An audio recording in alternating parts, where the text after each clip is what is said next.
Vote দেবেন দিনাজপুরে, নেতা থাকবে ঢাকায়, মাঝে মধ্যে এলাকা ঘুরতে আসবে, চামচার অত্যাচারে কোনো ভোটার নেতার কাছে যাওয়ার পারবে না। জোরে কোন কথা ঠিক না? এই জন্য এমন একজন বিশ্ব নবীকে আমাদের নবী হিসাবে, নেতা হিসাবে আল্লাহ কবুল করেছেন। খুশি না বেজার? তাহলে জবান করে আর একবার বলি আলহামদুলিল্লাহ।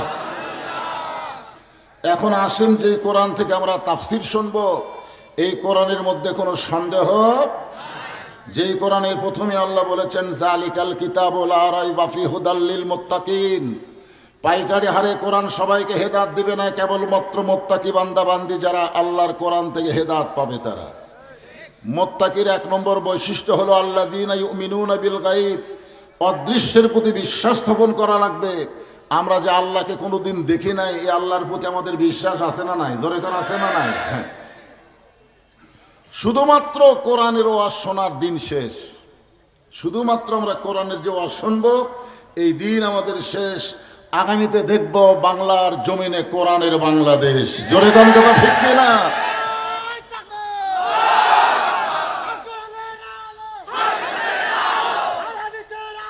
বাবা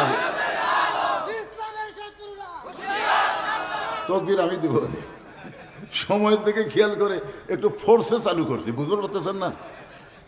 আমারও আজকে এত ফোর্সে হয়, কিন্তু আজকে সময়ের দিকে খেয়াল করে একটু ফোর্সে মারতেছি। এর মধ্যে তোমরা যদি আবার স্লোগান দিয়ে তকবীর দাও, স্লোগান দিয়ে সময় নষ্ট করো না, সময় মতো আমি মারবো, হলে অসুবিধা নেই। তো যেটা বলতেছিলাম যে আবু জেহেল তো কোরআন শোনার দিকে কিন্তু এক নম্বর ছিল। কোরআন শোনেওয়ালা আবু জেহেল কি খারাপ ছিল? আপনারা তো আমার সামনে বসে বসে কোরআন শুনতেছেন, ওর বসারও জায়গা ছিল না। নবী যখন কোরআন তেলাওয়াত করত, চোরের মতন চুপি চুপি বাহির থেকে অন্ধকারে কোরআন তেলাওয়াত শুনতো। সারা রাত কোরআন তেলাওয়াত শুনে সকালবেলা গিয়ে মিটিংয়ের মধ্যে মুখ ফসকে বলে ফেলেছে, এত সুন্দর কোরআনের বাণী রাতটা কোন দিক দিয়ে গেল আমি বুঝবারই পারিনি। কি কথা! এত সুন্দর কোরআনের বাণী রাতটা কোন দিক দিয়ে গেল আমি বুঝবারই পারিনি। তা আবু সুফিয়ান বলে, নেতা যেই কোরআন শুনতে সারা রাত চলে যায় সেই কোরআন ধরলে অসুবিধা কি? শুনলেই যদি এত মজা হয় তাহলে এটা ধরলে খবর কি? আবু জেহেল বলতেছে, এই কোরআনকে যদি ধরি তাহলে আমাদের ভুয়া নেতৃত্ব চলবি না। আজকে বাংলাদেশে যারা ভুয়া নেতৃত্ব দেওয়ার চায় তারাই আল্লাহর কোরআনকে বাইপাস করে মানুষের তৈরি আইন, মানুষের তৈরি সমাজ ব্যবস্থা চালু করার চেষ্টা করে। ধরে কোন কথা ঠিক কিনা? এই বাংলাদেশের আবু জেহেলের নেতৃত্ব চলবে না। যেই বাংলাদেশের শতকরা 95% মুসলমান, সেই বাংলাদেশের সংবিধান কোন মানুষের তৈরি হতে পারে না। সংবিধান হবে আল্লাহর কোরআন। ধরে বলেন কথা ঠিক কিনা? আমি সেই কোরআন থেকে ছোট্ট একটা সূরা, সময়ের দিকে খেয়াল করে, সূরাটা নামই হলো সময়। অল আসর মানে কি? সময়। সময়ের শপথ করেছেন আল্লাহ। বর্তমানে বাংলাদেশের সময় কেমন চলতেছে আপনার বুঝতে পারতেছেন? আল্লাহর রহমতে আপনাদের দোয়ায় গোটা বাংলাদেশে এক এক দিনে এক এক জেলায় ওয়াজ করতেছি। প্রত্যেকটা এলাকায় গিয়ে দেখতে পাচ্ছি আগের দিন বাঘে খাচ্ছে। এখন আর আগের দিন নাই, আর আগের দিন নাই। ওরা চিন্তা করতেছে আগের দিন আছে, আগের দিন নাই ভাই। মানুষ এখন সজাগ হয়ে গেছে। জোরে কোন কথা ঠিক কিনা? এখন মানুষ অনেক সজাগ হয়ে গেছে। আপনি যা বুঝাবেন মানুষ আর তা বুঝবে না। মানুষ এখন হক বাতিল বুঝতে পেরেছে। জোরে কোন কথা ঠিক কিনা?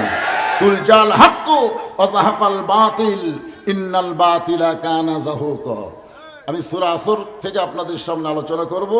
আল্লাহ তাআলা সময়ের শপথ করলেন। সময় অত্যন্ত গুরুত্বপূর্ণ একটা বিষয়। আগামী 12ই ফেব্রুয়ারি যে সময় আল্লাহ আমাদেরকে দিয়েছে, এই সময়ের দিকে আমাদের গুরুত্ব দেওয়ার দরকার আছে না নাই? সময় যদি আল্লাহ আমাদেরকে এই পর্যন্ত বেঁচে রাখে, যেরকম রাসূল রজবের চাঁদ উঠলে কি বলতেন? আল্লাহুম্মা বারিক লানা ফি রজব শাবান ওয়া বাল্লিগনা রমাদান। আমরা দোয়া করব বাল্লিগনা নির্বাচন। কোন কথা ঠিক কিনা? নির্বাচন পর্যন্ত আল্লাহ আমাদের হায়াতকে প্রলম্বিত করে দাও। জীবনের শেষবারের মতো কোরআনের পক্ষে একটা সিল যেন দিতে পারি। জোরে কোন কথা ঠিক কিনা? আল্লাহ সময়ের শপথ করে বলতেছেন আল আসর। আসর মানে সময়। ইন্নাল ইনসানা লাফি খুস, ইন্না মানে নিশ্চয়, ইনসান মানে মানুষ, লাফি মানে ভিতরে, খুসরুন মানে ক্ষতি, নিশ্চয় মানুষগুলো ক্ষতির ভিতরে। আসলে এই কথা বলার পিছনে কারণ কি? আল্লাহর যত সৃষ্টি জীব আছে তার মধ্যে সবচাইতে ভালোবাসার সৃষ্টির নাম কি? একটু জোরে সবাই বলেন, নাম কি? আদর করে মানুষ আল্লাহ বানায়া কেমনি দিবেন ক্ষতির মধ্যে ফেলিয়া। মানুষ ক্ষতির মধ্যে পড়ুক এটা আল্লাহ চায় না, কারণ আল্লাহ মানুষকে কত ভালোবাসেন। অন্য একটা সূরায় দেখেন আল্লাহ 4 বার শপথ করছেন। কয়বার? অতীন ওয়াজাইতুন ওয়াতুরি সিনিন ওয়াহাজাল বালাদিল আমিন। 4টা শপথ করে আল্লাহ বলতেছেন লাকাদ খালাকনাল ইনসানা ফি আহসানি তাকবীর। মানুষের চেহারা আল্লাহ অত্যন্ত সুন্দর করে সৃষ্টি করেছেন, যার কারণে মানুষ তৈরি করেই প্রথম আল্লাহ বললেন উসজুদুলি আদামা, আদমকে সেজদা করো। মাটির আদমকে আল্লাহ তৈরি করিয়া ঘোষণা করিলেন আল্লাহ শ্রেষ্ঠ বলিয়া। এই গান গাইলে গুনাহ হবে? তাহলে তারা গুনগুন করে পারেন গান। মাটির আদমকে আল্লাহ তৈরি করিয়া ঘোষণা করিলেন আল্লাহ শ্রেষ্ঠ বলিয়া। তাই নূরের ফেরেশতা করে মানুষকে সেজদা, তাই নূরের ফেরেশতা করে আদমকে সেজদা। সবার চেয়ে দিলেন মাটির মানুষকে সম্মান। আল্লাহর প্রশংসা করার জন্য বলেন আল্লাহু আল্লাহু তুমি জানলে জালালুহু, শেষ করা তো যাই না গিয়ে তোমার গুণগান। আলহামদুলিল্লাহ।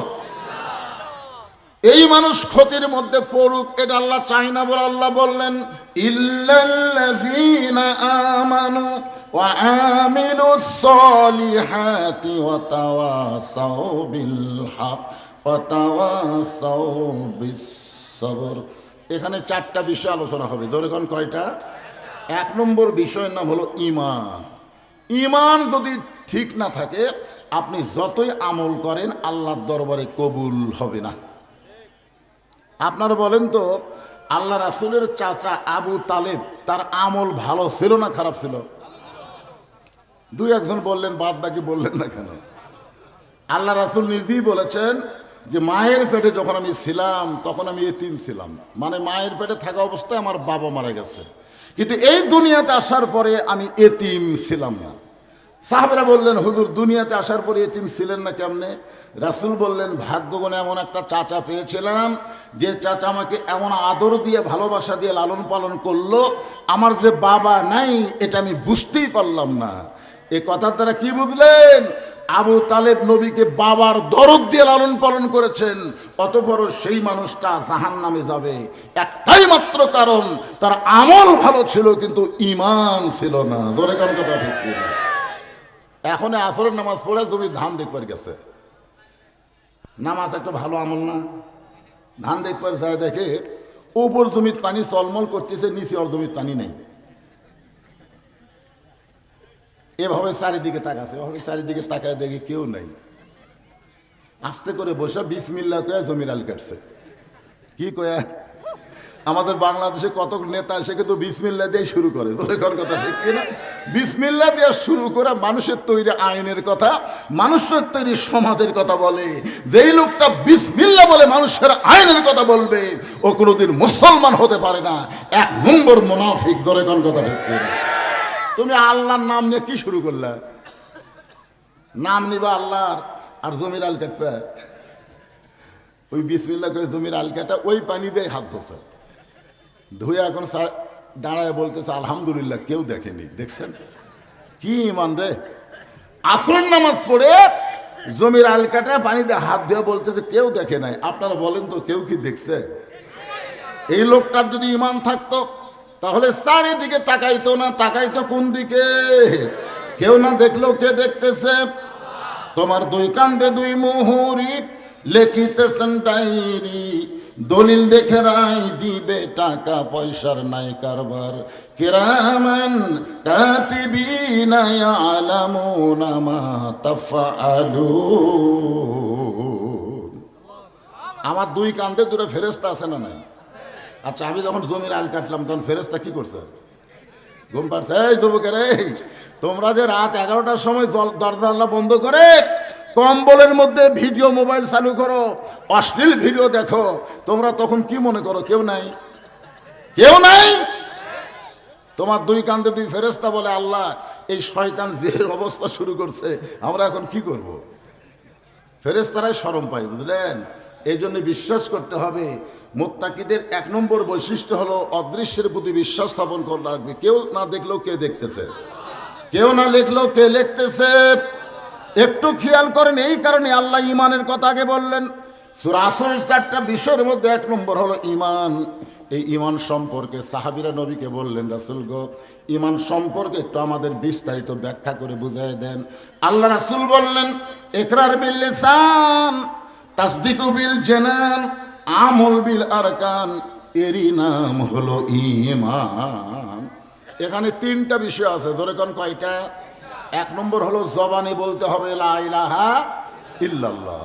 জবানে লা ইলাহা ইল্লাল্লাহ বলা মানুষের অভাব বাংলাদেশে নেই, সবাই বলতে পারে। ঠেলাত বলে হিন্দুরাও বলবে, ধরে কোন কথা ঠিক কিনা? ঠেলাত বলে হিন্দুরা বলে না? হিন্দুরা ঠেলাত বলে ভগবান কয়। আমার নিজের চোখে দেখা, ঠেলাত বলে ওরা ভগবান কয় না, ওরা ঠেলাত বলে আল্লাহ কয়। তো এই মুখে মুখে আল্লাহ বলা তো সহজ, কিন্তু এরপরে রাসূল বললেন তাসদিক বিল জানান, কলিজার মধ্যে ইমানের জায়গা দেওয়া লাগবে। কলিজার মধ্যে যখন ইমানের জায়গা হবে, ওই মানুষটার কাছে জীবনের চাইতে ইমানের গুরুত্ব বেড়ে যাবে। এখন আপনারা বলেন তো, আমাদের কাছে জীবনের দাম বেশি না ইমানের দাম বেশি? বুঝা শোনা বলা লাগবে। জীবনের দাম বেশি না ইমানের দাম বেশি? আপনার বলেন তো, জীবন মাতা আলা ফিরাশিহি, রাওয়াহুল বুখারী কিতাবুল মাগাজি। এই দুনিয়াতে কোরআন বিজয়ের আন্দোলনে যারা শরীক হবে, তারা যদি শাহাদতের তামান্না নিয়ে কাজ করে, ওসমান হাদির মতন, ওই মাতা আলা ফিরাশিহি, সে যদি নিজের বিছনায় মৃত্যুবরণ করে, বাল্লাগাহুল্লাহু মানাজিলা শুহাদা, হাসরের ময়দানে আল্লাহ তাকে শহীদদের কাতারে দাঁড় করায় দিবে। এই কাজ করতে কারা কারা রাজি? তুই হাত তুলে আমার আল্লাহকে দেখান। লিল্লাহি তাকবীর, হাত নামান। আমি অবশ্য এক টানা ওয়াজ করব, দরকার হলে আজকে এখানে আর 1 ঘন্টা ওয়াজ করে 4:30টায় যদি আমরা নামাজ পড়ি, কোনো সমস্যা আছে? কারণ সূরা আসরের 4টা বিষয় একেবারে প্রাণ খুলে আপনাদের শোনাবো। কিন্তু এই কমিটির ছেলেদের মধ্যে একটু এই এই এই করতে, যে হুজুর তো যে ওয়াজ শুরু করলো রে। আমি বলবো, এই ছেলেরা যে এই কোরআনের মাহফিল করতেছে, এটা আপনার খুশি না বেজার? এখন যদি আপনার কাছে ব্যাগ বা রুমাল যায় 5 মিনিটের জন্য, তাহলে আপনারা কারা কারা 1 টাকাও দেবেন না? একটু হাত তোলেন তো দেখি। এই এখন এই স্যান্ডেলের এই ভদ্রলোক কে উঠলো? বসারই জায়গা নাই।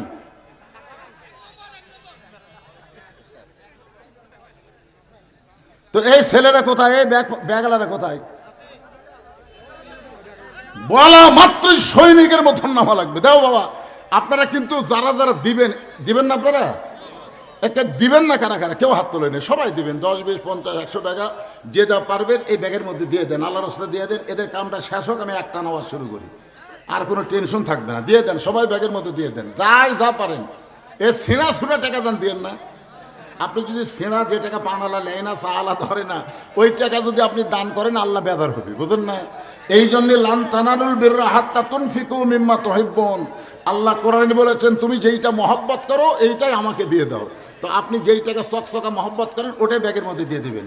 আমার মায়েরা, আপনারা যারা ওয়াজ শুনতেছেন, মা, আপনারা মনে করতেছেন হুজুরকে আমাদের কোনো ওয়াজ করবে না? অবশ্যই এই সূরা আসরের মধ্যে আমিলুস সলিহার মধ্যে আমার মা বোনদের ওয়াজ আছে। আমার মায়েরাও আল্লাহর রাস্তায় দান করবেন। হইচই না করে সবাই আল্লাহর জিকির করেন, আর পকেটের মধ্যে বড় লোটটা বের করে ব্যাগের মধ্যে দিয়ে দেন, লা ইলাহা ইল্লাল্লাহ। কি হলো? টাকা দেওয়ার কথা শুনে কি মন এদিক সেদিক চলে যাচ্ছে?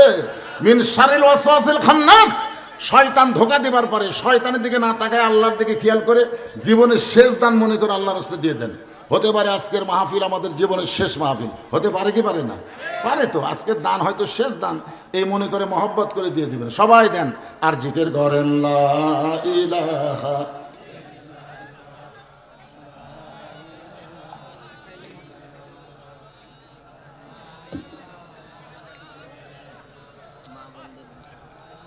মা বোনদের কথা বলেছি, মা বোনদের মধ্যে কে আদায় করবে?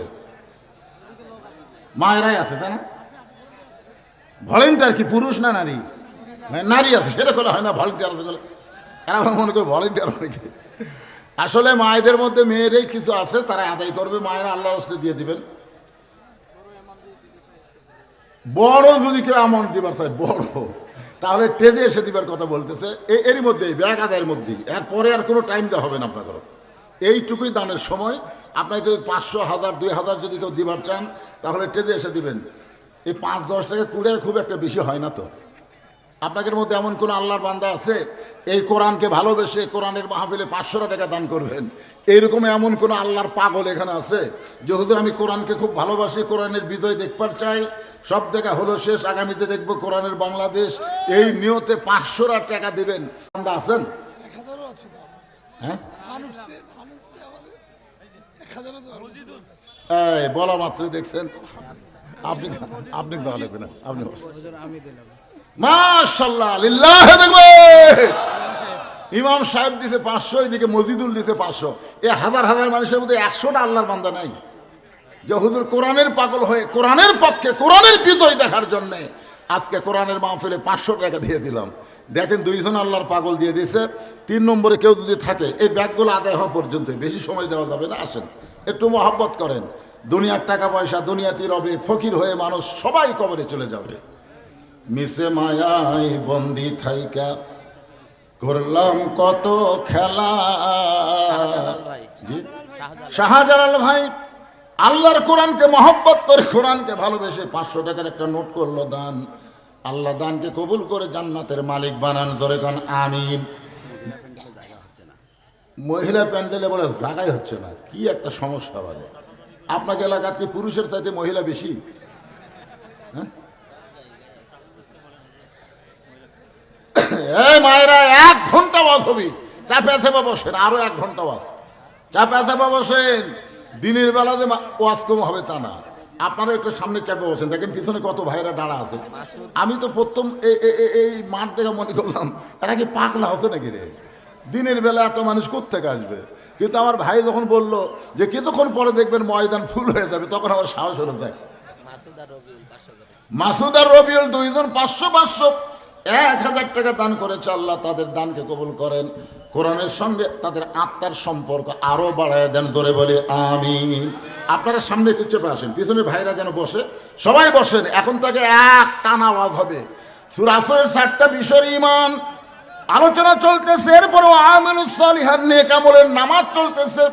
এই জন্য সবাই একটু সামনে দিকে জমে আসেন। আর তো আদায়ের দরকার নেই, আদায় শেষ। হ্যাঁ,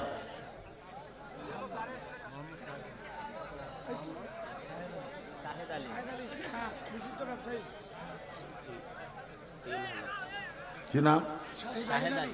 মোহাম্মদ শাহেদ আলী, বিশিষ্ট ব্যবসায়ী। আমি চাইছিলাম 500,000, শাহেদ আলী ভাই দিয়ে দিছে 3000। ধরে বলেন মারহাবা। এই এলাকার মধ্যে সব দেখলাম সুন্দরবন আর কি এইবার হলো কি না না এইবারে রাস্তার এইবার কি সদরপুর আর সুন্দরবন, এই 2 এলাকার মানুষ। তার মধ্যে একটাই শুধু বাড়ালো, ব্যবসায়ী। আল্লাহ কবুল করেন। সেলিম কোরআনের মহব্বতে 500 টাকা দান করছে। আল্লাহ এই ব্যাগগুলো আদায় করে কোথায় গেল? ব্যাগ কোথায় গেল? এই ব্যাগগুলো ট্রেজত নিয়ে আসে, সব ট্রেজত নিয়ে আসে। মাহফিল কমিটির সভাপতি রাশেদ 1000 টাকা দান করেছে। আল্লাহ তার দানকে কবুল করেন। আল্লাহুম্মা আমিন। অসুস্থ সভাপতি চলে গেছে, দিয়ে গেছে কিছু।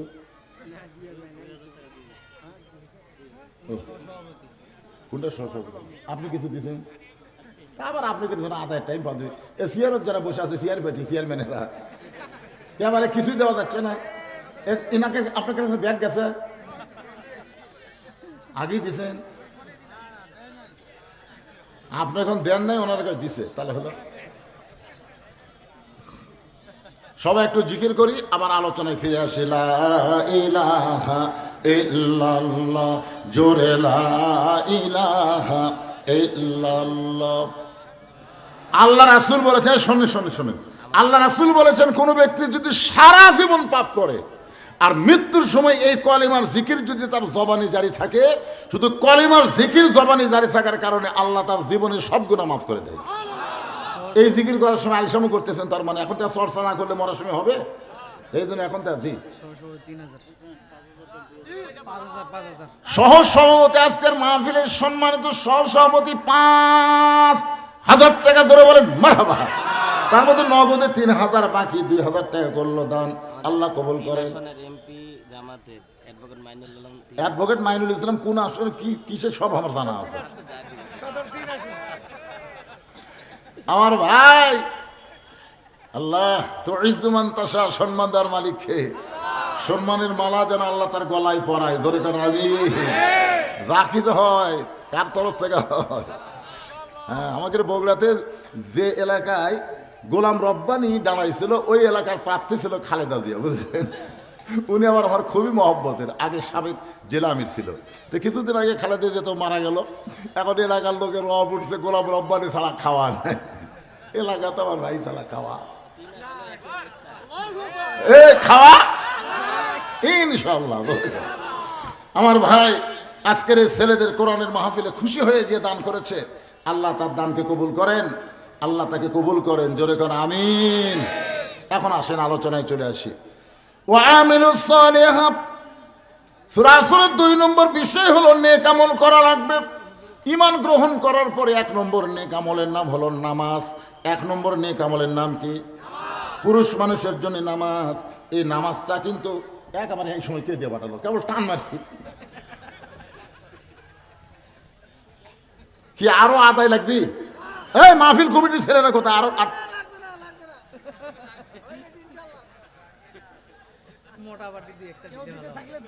না, মোটা পাটি কি খালি মোটা? আপনি মনে করছেন 3 তলা বিল্ডিং আছে, এতগুলো সম্পদ আছে? না, ওরা মোটা না, মোটা ঈমান লাগবে, ধরে কোন কথা ঠিক কিনা?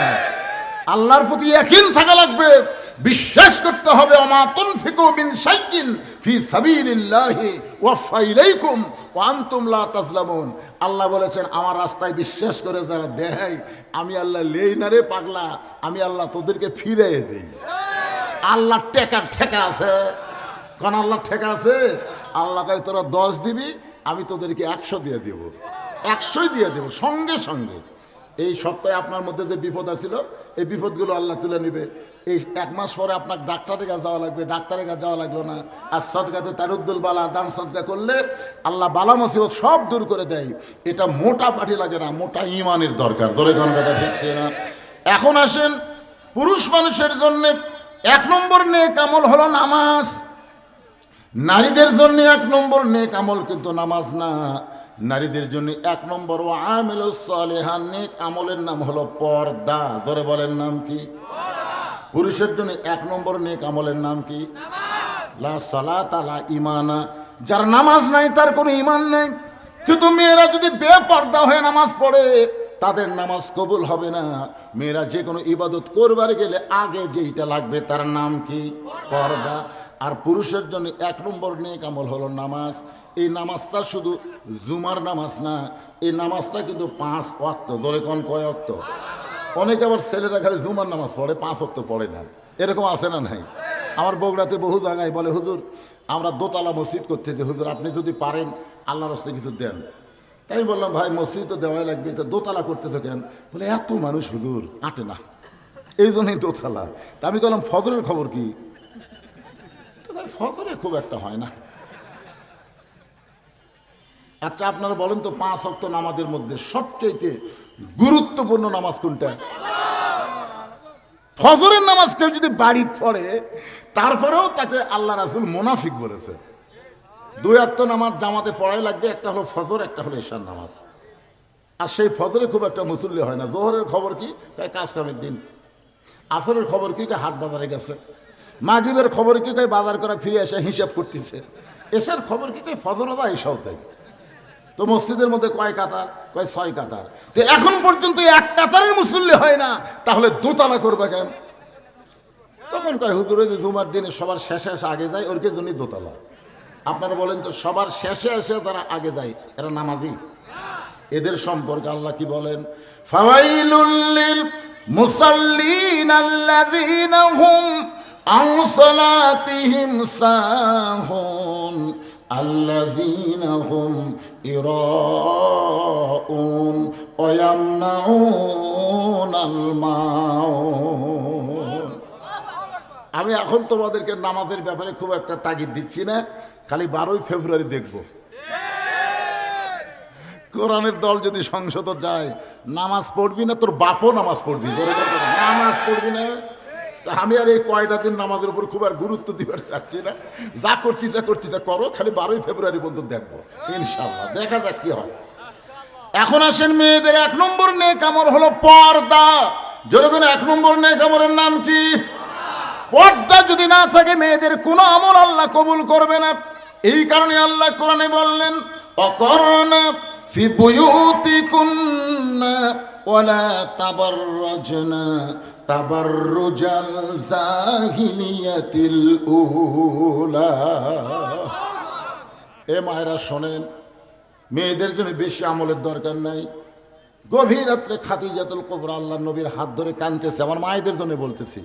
আল্লাহ রাসূল ঘুম থেকে উঠে বলেন, খাদিজা কান্দেন কেন? বলে, কান্দার কারণ হলো যে কোনো সময় আমার মৃত্যু হবে, যে কোনো সময়। তো হুজুর, আমার জন্য কি কোনো খোঁজ খবরে আল্লাহ দেয় না?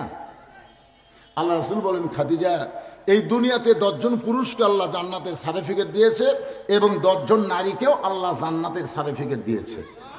পুরুষের মধ্যে 1 নম্বর হলো আবু বকর, আর নারীদের মধ্যে 1 নম্বর হলো খাদিজাতুল কুবরা। যেই বলেছেন নারীদের মধ্যে 1 নম্বর খাদিজাতুল কুবরা, মা খাদিজা চোখের পানি মুছে মুচকি মুচকি হেসে বলে, ইয়া রাসূলুল্লাহ, এই খবর আমাকে আগে দিবেন না? আমি কি টেনশনে আছি। আল্লাহ রাসূল বলে, খাদিজা, পুরুষের মধ্যে 2 নম্বর ওমর, 3 নম্বর ওসমান, 4 নম্বর আলী, 5 নম্বর আব্দুর রহমান আওফ, 6 নম্বর জুবাইর, 7 নম্বর তালহা, 8 নম্বর সাদ ইবনে আবি ওয়াক্কাস, 9 নম্বর আবু সাঈদ, 10 নম্বর হলো উবাদা ইবনুল জাররাহ। এই 10 জনে হলেন আশারে মুবাশশারা। তাহলে পুরুষের মধ্যে 2 নম্বর যদি ওমর হয়, নারীদের মধ্যে 2 নম্বর কে হলে ভালো হয়? কে হলে ভালো হয়? খাদিজা বলে, রাসূলুল্লাহ, আপনি যখন আমার কাছে শুনতে চান তাহলে শোনেন। মেয়েদের মধ্যে 2 নম্বর আমার কলিজার টুকরা ফাতেমা হলে ভালো হয়। আল্লাহ রাসূল বলে, খাদিজা, আমার মাধ্যমে আল্লাহ আপনাকে 4টা মেয়ে দান করেছে। নবীর মাধ্যমে খাদিজার পেট থেকে কয়টা মেয়ে হয়েছে? তো 4টা মেয়ের মধ্যে অন্য কোনো মেয়ের নাম না বলে আপনি সরাসরি ফাতেমার নাম কেন বললেন? কারণ নবীর একটা বড় মেয়ে আছে, তার নাম হলো জয়নাব। নবীর সবচেয়ে বড় মেয়ের নাম কি? তারপরে মেয়ের নাম হলো রোকেয়া, তারপরে মেয়ের নাম হলো কুলসুমা, সবচাইতে ছোট যে মেয়েটা তার নাম হলো ফাতেমা। আপনি অন্য 3টা মেয়ের কথা না বলে সরাসরি ফাতেমার কথা কেন বললেন? খাদিজা বললেন, ইয়া রাসূলুল্লাহ, আপনি হলেন বাবা আর আমি হলাম মা। কোন সন্তান কেমন এইটা দুনিয়ার কোনো বাবা বলতে পারে না। সন্তান কেমন এটা জানি তার মা। এই জন্যই একজন নেপোলিয়ন বলেছে, ভালো একটা সন্তান যদি পাবার চাও, ভালো একটা মায়ের দরকার। আজকে আমাদের বাংলাদেশে মায়েরা যদি ভালো হয়ে যায়, মায়েদের পেট থেকে ইসলামের মুজাহিদ জন্ম নেবে। জোরে গান কথা হচ্ছে না? আপনারা জানেন, ফিলিস্তিনের মায়ের পেট থেকে যে সন্তানগুলো জন্ম নেয়, এই সন্তানগুলো মুজাহিদ হয়ে জন্ম নেয়। ওরা জানি দুনিয়াতে যায় বাতিলের বিরুদ্ধে লড়াই করা লাগবে, ওই ঘুম পাড়া এটা সেটা মাটা মোবাইল টিপা এগুলোর সুযোগই নেই তো। আর আমাদের মায়ের গুলোর পেট থেকে কি বাড়াচ্ছেন?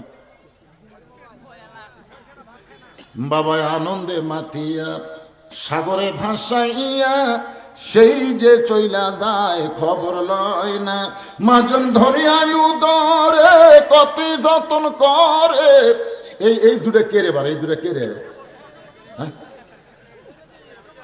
এই দুটা তো অনেক আগে থেকে ডিস্টার্ব করতেছে। 10 মাস পরে পায় প্রসবের বেদনা, এমন দরদি ভাবে কেউ হবে না আমার মা গো। খাদিজা বলতেছিলেন, রাসূলুল্লাহ, আমার বড় মেয়ে জয়নাব যখন আমার পেট থেকে জন্ম নিয়েছে, জয়নাব যখন আমার পেটে ছিল তখন আমার পেট উঁচা হয়েছিল। আমার পেটে সন্তান আছে, আমি বুঝবার পারছিলাম। আমার পেটে ওজনও লাগছিল। জয়নাব যখন দুনিয়াতে ভূমিষ্ঠ হলো, আমি খাদিজা তখন প্রসব ব্যথা পাইছি। রোকেয়া যখন পেটের মধ্যে আসলো, আমার পেটের ওজন বেড়ে গেল। রোকেয়া যখন ভূমিষ্ঠ হইল, তখন আমি প্রসব ব্যথা পাইছি। কুলসুমা যখন আমার পেটের মধ্যে ছিল, আমার পেট উঁচু হয়েছিল, পেটের ওজন বেড়ে গেছিল। কুলসুমা যখন জন্ম নিল, তখন আমি প্রসব ব্যথা পাইছি। ওগো আল্লাহর নবী,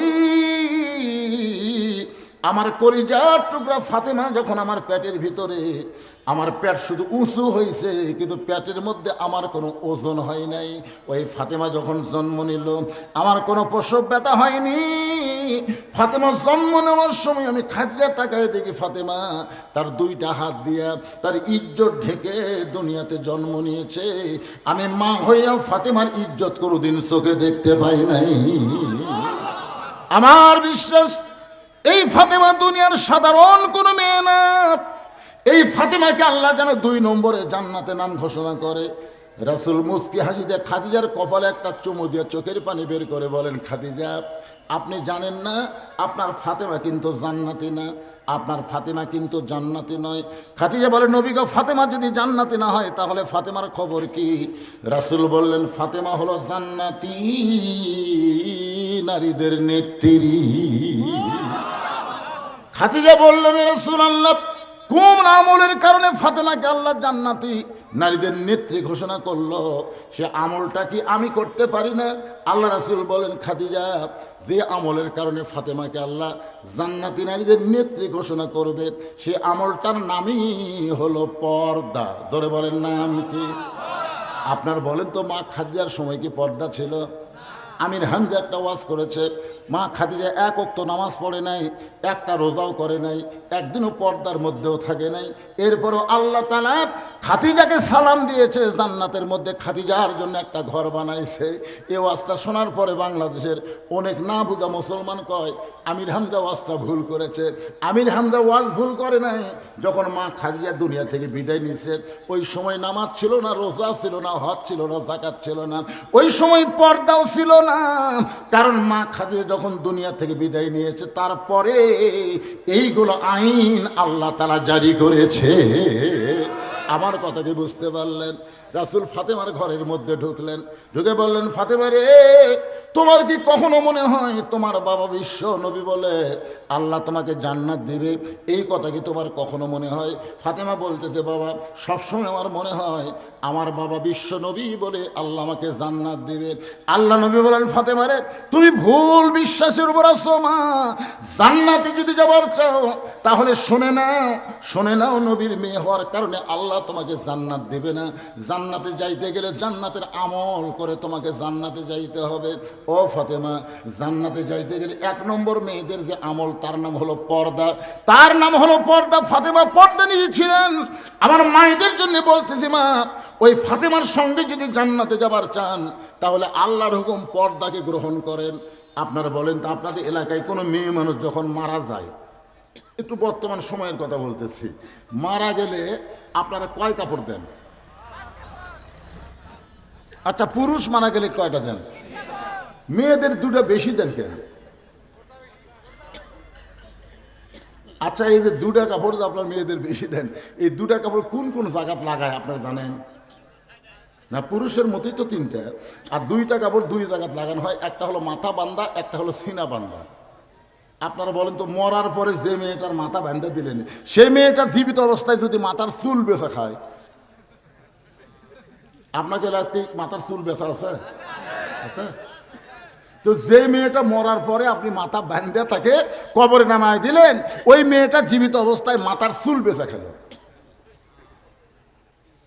আল্লাহ রাসূল বলেছেন, মেয়েদের মাথার চুল একজন মাত্র হকদার, সেই ব্যক্তি হলো তার স্বামী। স্বামী ছাড়া মেয়েদের মাথার চুল লাড়িয়ে চাড়িয়ে কেউ দেখতে পারবি? ভাই বাপ এগুলো দেখতে পারে, কিন্তু লাড়বার পারবে একমাত্র কে পারবে? কিন্তু যেই ফেরোওয়ালা মেয়েদের মাথার চুল কিনতেছে, ওই কিলে কিনতেছে। কথা কন না কেন ভাই? যখন এইদিকে 1 টাকা কাঁচা 1 টাকা দিছে, এদিকে চুল তুলে দিছে, হাত দিয়ে ধরে চুল তুলে দিয়ে ভাবি সামান্য কম, ভাবি এই টাকার সমান হলেই 200 টাকা। তখন কয়নি তো 1 সপ্তাহ ধরে চুল তুললাম যে, কিন্তু আর তো নেই। তাহলে সামান্যর জন্য কি করি? বলে ভাই একটু দেরি করেন, আমি আসতেছি। ওই ঘরের মধ্যে যায় মুড়া চিরুনি দিয়ে চুল বুঝবেন খালি। আপনি যে প্যারাশুট কিনা দিয়েছেন, জুই তেল কিনা দিয়েছেন, লাভ নেই তো। একটা চুল ছিঁড়ে না দিয়ে বলতেছে ভাই এখন দেখেন তো ফেরওয়ালা লাড়িয়ে ছেড়ে ওই চুল আবার দাড়ি পল্লা দিয়ে বলতেছে তাও একটু টান টান। আপনার বলেন তো যে আপনার বইয়ের চুল যদি কোনো পরপুরুষ লাড়িয়ে ছেড়ে কিনে নেয়, ওই বইয়ের মাথা কাফন বান্ধা দিয়ে লাভ আছে? তাই আমার মায়েদের বলবো, মা আজ থেকে চুল বিক্রি করা আপনাদের জন্য হারাম ঘোষণা করা হলো। মেয়েদের চুল কোনো পরপুরুষ দেখতে পারবে না। এই চুলটা রাতের অন্ধকারে মাটির তলে পুঁতে রাখবেন মা, বিক্রি করবেন না। যেই মেয়ে মাথার চুল বিক্রি করে ওই মাথা নিয়ে জান্নাতে যাওয়ার পারবে না। আর মরার পরে পর্দা না, পর্দা হলো জীবিত অবস্থায়। আমাদের মায়েরা মরার পরে পর্দা করবে, 5টা কাপড় পরে লাভ হবে না। এখন আসেন, পুরুষের জন্য 1 নম্বর নেক আমল হল নামাজ, নারীদের জন্য 1 নম্বর নেক আমল হলো পর্দা। ওয়া আমিলুস সলিহাত থেকে 3 নম্বর বিষয় সূরা আসরের অত্যন্ত গুরুত্বপূর্ণ বিষয়, ওয়াতাওয়াসাউ বিল হক। ওয়াতাওয়াসাউ বিল হক, একটু জোরে কর, হক। বাংলাদেশে একজন ছিল আজিজুল হক, তার বেটার নাম মামুনুল হক। যাদের নামের পিছনে হক আছে, আজিজুল, একটা জেহাদি আছে সাতক্ষীরার আজিজুল হক। ওরে বাবারে, ওয়ার্সা মোশন। আমি দেখছি যাদের নামের পিছনে হক থাকে এর একটা পাওয়ারই আলাদা। এখানে ওয়াতাওয়াসাউ বিল হক, কি ওয়াদরে, হক কথা বলাই লাগবে ভাইজান, হক পথে থাকাই লাগবে। হক পথে থাকার পরে প্রয়োজনে 13 বছর জেলখানায় বন্দি জীবন কাটান লাগছে, তারপরে তাকে জেলখানা থেকে হাসপাতাল নিয়ে গিয়ে হত্যা করা হয়েছে। আপনারা বলেন তো, আল্লামা সাইদি হুজুর 50 বছর ধরে যে কোরআনের হক কথা বলছে, বাংলাদেশের সমস্ত বক্তার ওয়াজ এক পাল্লায় আর সাইদি হুজুরের ওয়াজ এক পাল্লায়, কার ওয়াজের ওজন বেশি হবে? কি অবস্থা! হক কথা বলে হক পথে চলার কারণে মিথ্যা মামলায় তাকে জেলের মধ্যে ধরে রাখা হয়েছে। আল্লাহ কোরআনে তদন্ত করেছেন, ইন্নামা ইয়াখশাল্লাহ মিন ইবাদিহিল উলামা। এ তদন্ত কার? আল্লাহ কোরআনে তদন্ত করেছেন যে বান্দা সমূহের মধ্যে আলেম বান্দারাই আল্লাহকে সবচাইতে বেশি ভয় করে। এ কথা কন না কেন? এটা কি বক্তার তদন্ত না আল্লাহর তদন্ত? তো আলেম বান্দারাই যদি আল্লাহকে বেশি ভয় করে, সে আলেম বান্দা মানুষ নির্যাতন করছে? সে আল্লামা সাইদি হুজুর মানুষের ঘর বাড়ি পুড়িয়ে দিছে? সে নারী নির্যাতন করছে? শুধুমাত্র কোরআনের হক কথা বলার জন্যে, কোরআনের হক দল করার জন্যে তাকে জেলখানায় বন্দি রাখা হয়েছে। এতই দোয়া করলাম বারে, এক জায়গায় তো আমি করি আল্লামা সাইদি হুজুরের নামে দোয়া, আল্লামা সাইদি কতেই আমার মাইক কাড়ে লিছে। চিন্তা করলাম কি করা যায়। তখন আমি তো আবার জাতীয় মুফাসসির পরিষদ যখন ছিল তার আমি সহসভাপতি, ভাইস প্রেসিডেন্ট গোটা বাংলাদেশে। আমি সমস্ত বক্তাকে বললাম, আজ থেকে আল্লামা সাইদি না, আজ থেকে আমরা বলবো কোরআনের পাখি। দেখি শালারা কোন দিক দিয়ে ধরে, বুঝলেন? তোরা ডাইরেক্ট কবর দেবো না, আমরা অ্যাঙ্গেলে মার দেবো। দোয়া করতে করতে হুজুর যখন জেলখানার মধ্যে পুরা সুস্থ, আপনারা জানেন যখন তিনি জেলখানা থেকে বের করে হাসপাতালে নিয়ে যাওয়া হচ্ছে, ওই সময় কোরআনের পাখির চেহারা দেখছেন আপনারা? কি সুন্দর চেহারা, কি মায়া মুখের হাসি, কি হাসি। শুধু এই মানুষটাকে নিয়ে গেল হাসপাতালে, হাসপাতালে নিয়ে গিয়ে তাকে ষোলো পর্যন্ত হত্যা করা হলো। নিজের সন্তানদের পর্যন্ত দেখতে দেওয়া হলো না। কি চরম নির্যাতন করে দুনিয়া থেকে তাকে বিদায় করা হয়ে দেওয়া হলো। আমাকে সমস্ত বক্তারা ইয়ং জেনারেশন মোবাইল করে বলে, হুজুর আমরা দোয়া করে করে হুজুরকে সুস্থ করে রাখলাম জেলখানার ভিতরে, কিন্তু সেই হুজুরকে হাসপাতালে হত্যা করা হলো, এখন আমরা কি করব? আমি বললাম সবাই তাহাজ্জুদের নামাজ পড়ো, সবাই তাহাজ্জুদের নামাজ পড়ো। যে আগস্ট মাসে হুজুরকে হাসপাতালে হত্যা করলো, আগামী সেই আগস্ট মাসে আমরা বিচার দেখতে চাই।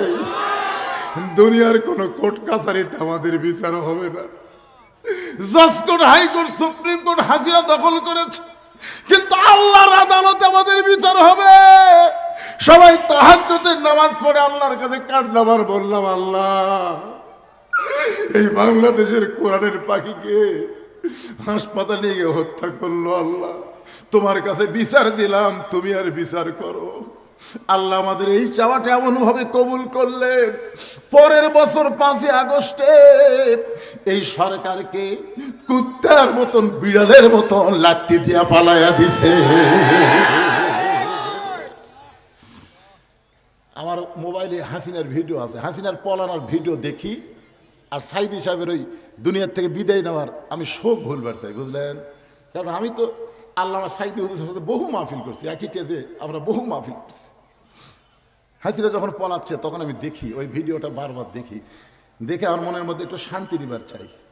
এই যান, হাসিনা এবং হাসিনার বোন দুইজন পলাচ্ছে, আপনারা দেখছেন ওই ভিডিও, সংক্ষিপ্ত একটা ভিডিও আছে। কিন্তু শেখ রেহানা কিন্তু মাটির দিকে তাকে তাকে হাঁটতেছে, আর হাসিনা খালি বিমানতটা রাখবে, এইভাবে চারিদিকে থাকালো। তখন আমি চোখ বন্ধ করে চিন্তা করলাম, হাসিনার মনের মধ্যে কি হচ্ছে।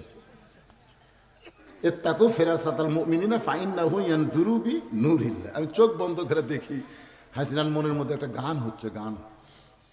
কত জনকে কত কি দিলাম, যাবার কালে এক সামসারও দেখা না পাইল।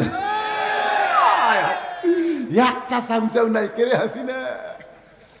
আমি তাই বলবো, এই সামসাগিরি করতে করতে হামানের গোষ্ঠীরা হাসিনাকে ফেরাউন বানায় দিছে। ধরে কোন কথা ঠিক না? এখনো কিছু চামচা দেখতে পাচ্ছি। আজকে একটা ভিডিও আমার ফেসবুক থেকে লোড করছি, সেটা হলো তারেক যে রাস্তা দিয়ে আসতেছে, কতগুলো চামচা পাঁচ সালাম করবার চাচ্ছে। এই হাসিনা আমাকে কালাই রাজবাটির এক এমপি করছিল, হজরত হাসিনা। এরা আবার তেলাই মারতেছে, দাড়ি নাই, মোছ নাই। এক সালাউদ্দিন কছে জাতীয় ইমাম। কে রে পাগলা, বাংলাদেশে তুমি জাতীয় নেতা বলবার পারো, কিন্তু জাতীয় ইমাম বলবার গেলে তার চেহারা থাকা লাগবে না। কথা কোন চেহারা থাকা লাগবে না? আমার কাছে ফতুয়া আছে, হুজুর ইমামের দাড়ি যদি এক মুষ্টি নিচে হয় তার পাশে নামাজ হবে। যেই বাংলাদেশে ইমামের দাড়ি মানুষ মুঠ দিয়ে মাপে, সেই বাংলাদেশে দাড়ি চাচা মুখ চাচা মানুষকে কোনোদিন জাতীয় ইমাম বলা যায় না। ধরে কোন কথা ঠিক করে এই শালা চামচেরা। এ তারেক জিয়াও একদিন গান গাবি, কত জনকে কত কি দিলাম, যাবার কালে এক সামসারও দেখা না পাইলাম। ও আমার সাদের মালা যায় রে ছিঁড়ে, রইব না আর বেশি দিন তোদের মাজারে। একটু মনোযোগ দেবেন, হক পথে চলতে হবে, হক কথা বলতে হবে। হক পথে চলতে গিয়ে নানা রকম বিপদ আপদ মুসিবত আসবে। আল্লাহ কোরআনে বলেছেন, ওয়ালা নাবলুওয়ান্নাকুম বিশাইয়্যিম মিনাল খাউফি ওয়াল জুই ওয়া নাকসিম মিনাল আমওয়ালি ওয়াল আনফুসি ওয়াস সামারাতি। সবাই পড়েন অবাশশিরিস সাবিরিন। সূরা আসরের 4 নম্বর বিষয় হলো কি? 4 নম্বর বিষয় অতাওয়া সাওবিস সবর। তো হক পথে চলতে, হক কথা বলতে ধৈর্যের দরকার আছে না নাই? যে মায়ের কোনোদিনও বাচ্চা হয়নি বিয়ার পরে, এবার বাচ্চা হবে। আপনারা বলেন তো, বাচ্চা হওয়ার ঠেলা আছে না নাই? আচ্ছা, মা যে পেটত বাচ্চা লিছে, ওর কত আশা আছে, আছে না নাই? আল্লাহর কোরআন দিয়ে বাংলাদেশ চলবে, আপনাকে আশা আছে না নাই? তো পেটে বাচ্চা নিয়ে মায়েরও তো আশা আছে, কিন্তু প্রসব ব্যথা কোনোদিন বুঝতে পারে নাই। এবার প্রথম বাচ্চা পেটে আইছে, যখন বাচ্চার প্রসব বেদনা শুরু হয়ে গেছে, এমন সময় মা অধৈর্য হয়ে বলতেছে, মরে যাব, বিষ খাবো, গলার দড়ি দিব, মরে যাব, বিষ খাবো, গলার দড়ি দিব। এমন সময় দাদি নানি দৌড়ে আসে। দাদি নানি দৌড়ে এসে বলে, কিসের মরে যাবি, কিসের বিষ খাবি, কিসের গলার দড়ি দিবি? বলে প্রসব ব্যথা, এত ব্যথা আমি সহ্য করতে পারি না। দাদি নানি মুচকে হাসিতে বলে, তুই জানিস মায়ের পায়ের তলে সন্তানের জান্নাত, মায়ের পায়ের তলে সন্তানের জান্নাত, আর সেই সন্তানের মা হবে। সামান্য ব্যথাই যদি অধৈর্য চলবে, অথবা সবই সবার ধৈর্য ধর, ধৈর্য ধর। ধাক্কায় ঘরের মধ্যে নিয়ে যায়, বিছানায় শোয়াইছে। কিসের চিল্লা চিল্লি রে, কিসের বিষ খাওয়া, কিসের গলার দড়ি দেওয়া, শোয়ে পড়। নাতিরে শোয়াই দিয়া ঠান্ডা পানির মধ্যে নরম কাপড় চুবড়ে কপালের উপরে পটি দিয়ে বলতেছে, ধৈর্য ধর, চিল্লা চিল্লি করলে রাস্তা দিয়ে মানুষ যাবে, যাওয়ার সময় চিন্তা করবে ওই বাড়ির একটা মেয়ে মা হওয়ার সময় এতই চিল্লা চিল্লি করছে, তোর কি শরম নাই? চিল্লা চিল্লি করিস না, ধৈর্য ধর, তুই সন্তানের মা হবি, তোর পায়ের তলে সন্তানের জান্নাত হবে। বাবার পায়ের তলে জান্নাত নাই, জান্নাত হলো মায়ের পায়ের তলে। নানা রকম বুঝ দিয়ে বুদ্ধি দিয়ে মেয়েটাকে ধৈর্য ধরাইছে। এক সময় দাঁতের ওপর দাঁত দিয়ে ধৈর্য ধরছে, এমন সময় দাদি ইশারা করে মার টান। কি কর? ধাত্রী বলতেছে মার, ধৈর্য ধরছে, ই করতেছে। কিছুক্ষণ পরে বাচ্চা হয়েছে, মেয়ে মেয়ে বলে কাঁদতেছে। মা তখন বেহুশ হয়ে পড়ে গেছে, মার কিন্তু আর হুঁশ নাই। বাচ্চাটাকে গোসল করায়া পরিষ্কার করে বাচ্চা যখন মায়ের বুকের উপরে দেয়, এমন সময় বাচ্চার পরশে মা আবার হুঁশ ফিরা পায়।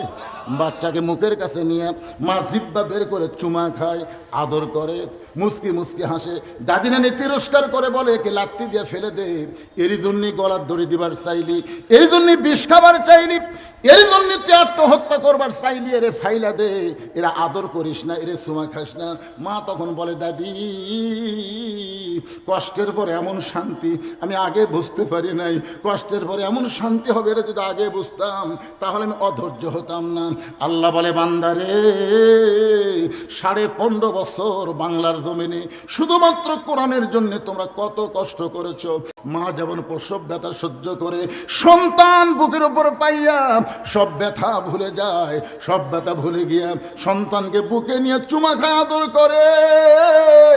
আমরা অতীতের সমস্ত যন্ত্রণা সহ্য করেছি ভাই শুধুমাত্র আল্লাহর কোরআনকে বাংলার জমিনে বিজয়ী দেখার জন্য, শুধুমাত্র আল্লাহর কোরআনকে এই বাংলার জমিনে দেখার জন্য আমরা এত নির্যাতন সহ্য করেছি।